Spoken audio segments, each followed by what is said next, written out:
Hi, how are you doing? As you can maybe tell, today we're talking about I Said I Love You First.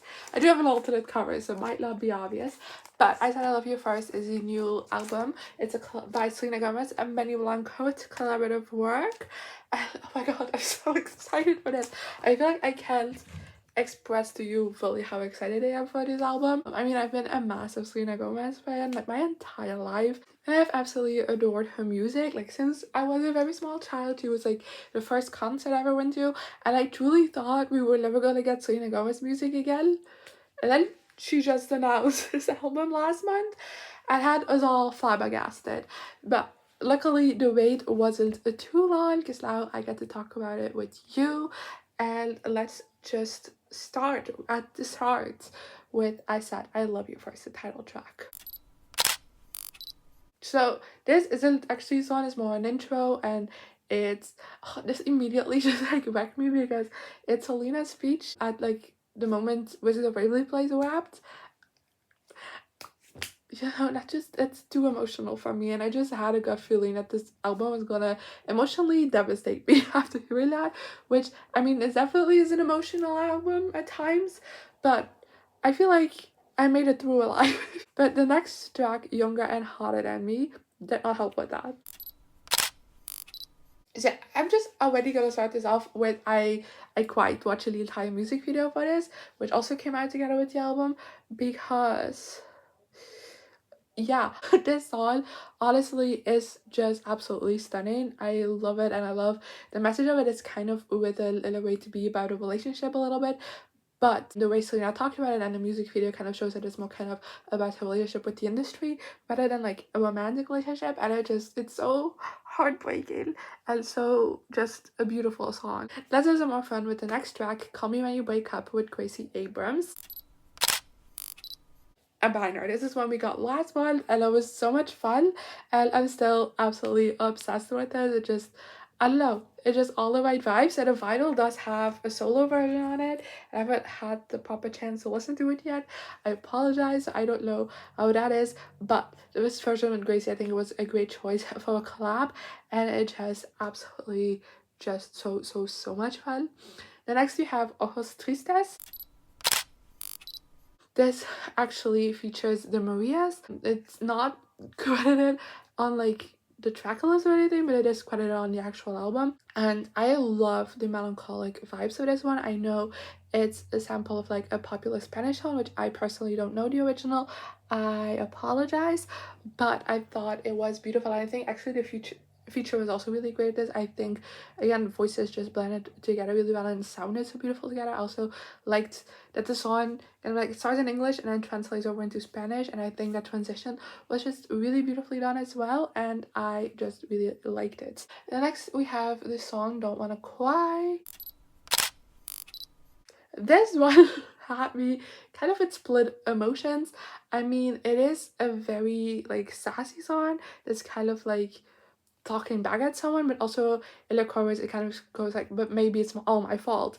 And it's like, you know, it's utterly devastated because of that as well. So it's like it lives in the duality of life, I guess. And I think that was really done well, and it's another bop, absolutely. And we have Sunset Boulevard. This one was actually released a week before the album, and it's just so much fun. I really liked it. I don't know. I'm also describe it as fun. Like it's a bit like not tongue-in-cheek, but like it is a little bit, and it just I had a smile on my face the entire time listening to it. I couldn't help it because it just, I don't know, it screams fun to me. Then next we have Cowboy. And in interviews leading up to the release of this album, Selena Gomez compared this song to Good For You, but then like from her perspective now, being older and a bit more mature. And yeah, that definitely is the vibe for this song. I've seen people compare this to like other songs, but I feel like the best way to describe this song is just a mature version of Good For You, and I love it. Like honestly, I do think the outro is not my favorite. I don't think it fits the vibe of the song really well, because the rest of the song is just kind of like very chill, and that kind of like the outro picks up a little. I felt like that didn't work fully for me. Then next we have Bluest Flame. This is a dance track, which is not typically my thing, like not at all. Like nothing about this is something I typically like, but I gonna help if you're absolutely obsessed with this. It is so good. Like I said, like I was listening to this album for the first time. I was laying in my bed, I had like the laptop on like my lap, and I kept going because I dancing to it. And I couldn't sit still. That just felt me so still every time I hear this song, because I have listened to it a few more times since. This is just like the one that gets me going. I really, really like it. It's also very catchy. It's a very repetitive song, that is true. But I feel like it works for what the song is trying to be, and it just, I don't know, there's just something about it that just I'm obsessed with. Then next I have How Does It Feel to Be Forgotten. And if they say, you know how fans always do this thing with like a tracklist releases, and it's like, oh, which song do you claim?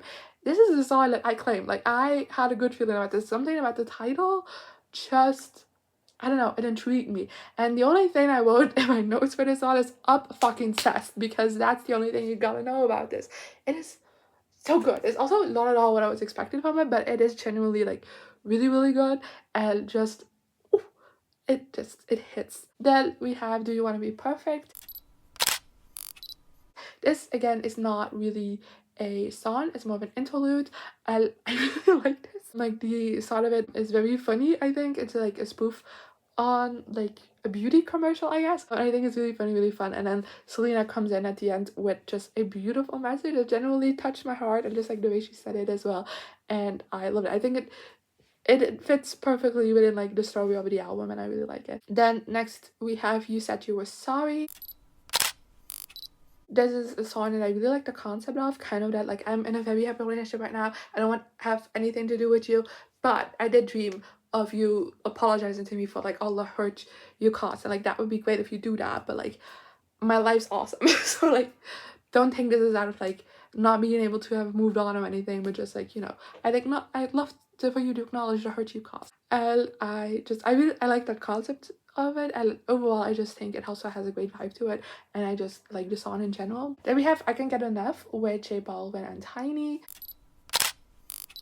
This song, if you don't know, is a song that came out like years ago. I don't even remember when exactly, and it's the first like actual collaboration between Selena and Benny. And you know, I respect it for that. I think it's a really fun song, and I respect its placement on the album, because obviously this album is about like their story, so it makes sense that like the first song that they did together would be featured on here. But I think sonically it doesn't really fit, which is weird because I feel like lyrically even it fits in the album, because even though it was written way before they even started dating, I feel like lyrically it kind of works, but like sonically it doesn't really, and it like sticks out when you listen to the album, and like its completion a little bit. But you know, it is a great song, it's a banger. We did this years ago, except we didn't, because I didn't think I was making videos back then. I actually don't remember when the song actually came out, I apologize, but it's great. The only, really, you know, the only pieces of like Selena Gomez clothing I own is from this song. I don't know why, but I have two sweaters, and they both have a picture from this music video on it. Then we have Don't Take It Personally. There's just something so hypnotic about this song. Like I can't explain it, but I just felt hypnotized while listening to it. It's also another one that kind of sits in the middle of like two things, but I kind of felt at times with it that this was a diss track, and other times it's like, oh my god, that's so sweet. I honestly don't know where it's supposed to land, but like I love kind of like that duality to it, where it's kind of like dissing you through compliments, if that makes sense. But yeah, I really like this one. And then we're wrapping up with Scared of Loving You. This song was released together with the album announcement, and I love it so much. I'm still not over it, like even after like a full month at this point, I think. I just think it's so beautiful. I melt every time I listen to it. It's so full of love, and there's so much vulnerability in it as well, and it just, I love it so much. It floors me every time, and I think as a like album closer is great, because I feel like it wraps up the whole concept of this album really well. So yeah, that is my thoughts on every single individual song from this album.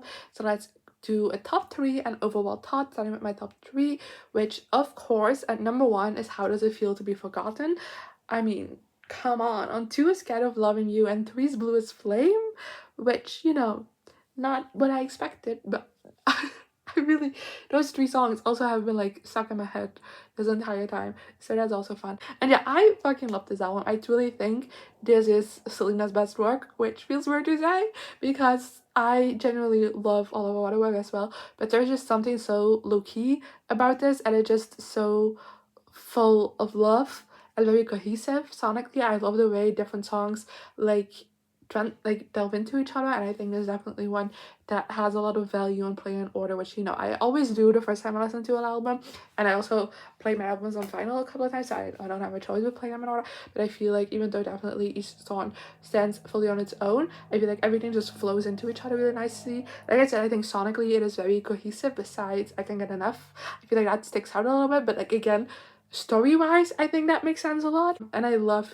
that like Selena describes this album as the story of her and Benny, like past, present, and future, and I feel like that's very clear throughout the entire of the album. Like that concept is very clear throughout the entire thing, and it's just so well made. Where I feel like it overall has, even though it has some bops and like some fun times on it, obviously, it has a very mellow, like low-key vibe to it, and I feel like oftentimes it's very easy to feel repetitive within it, especially when you're so cohesive story and sonically. But I feel like I feel like each song is just very distinctive, and it works really well on its own, and it flows really well together. And yeah, I feel like it's also very touching moments on it, and I just love it so much. Like even way more than I was expecting before. But I just think it's a beautiful album and just really well made, and I can gush about this forever and ever and ever if you let me, but I'm not gonna do that. I do genuinely think this is gonna be like my favorite album of the year,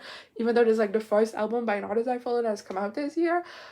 But I can't imagine anything topping this, sadly enough. I don't know, it's so good, and I love it. I hope that this is gonna get all the accolades it deserves, because it deserves many. And yeah, I thought it was brilliant. So yeah, that is everything I have for you today. Let me know in the comments what you thought of this album, if you listened to it. I'd also love to know your top 3. I always love seeing other people's top 3s of albums, because we all listen to the same album, yet we all come away with different things. So I always think it's very interesting to see people's like 3 favorites, especially like in the moment when you first listen to it, because it's always subject to change if you listen to an album more. And yeah, that is everything I have for you today, and hopefully I'll see you next time. Bye.